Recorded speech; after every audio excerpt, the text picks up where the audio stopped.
നീയാണൻ തണലും. സ്ത്രീകളെല്ലാവരും പാടി, ഒരു പുരുഷനെ പാടിയുള്ളൂ. എന്താ കാര്യം? കല്യാണം കഴിഞ്ഞ ആദ്യത്തെ നാളുകൾ തണലാണ്. രണ്ട് ആമ്പിള്ളറൊക്കെ അങ്ങോട്ട് ആയിക്കഴിഞ്ഞ് ഇച്ചിരി വളരുമ്പോഴത്തേക്ക് പലപ്പോഴും ഞങ്ങളുടെ അവസ്ഥ എന്താണ്? രണ്ടാമത് പാടി വരും. അതാണോ അതിൻ്റെ അർത്ഥം?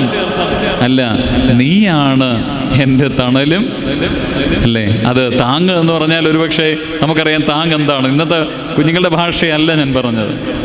അപ്പോൾ പലപ്പോഴും ഇയ്യോബിൻ്റെ ഭാര്യ അങ്ങനെയാണ് ചെയ്തതല്ലേ. ഒരു വലിയ പ്രശ്നമുണ്ട്, ഒരു ഓട്ട് കഷ്ണം എടുത്ത് ചൊറിയുകയാണ്.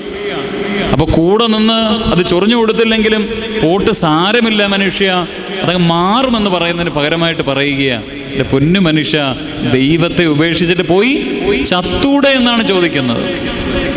അല്ലേ? വളരെ ചിന്തിക്കേണ്ടുന്നൊരു വസ്തുതയാണ്. കൂട്ടുകാരും വ്യസനിപ്പിക്കുന്ന ആശ്വാസകന്മാരാണ് അത് അവർ പറയുന്നത്. കൂട്ടുകാരും അദ്ദേഹത്തിന്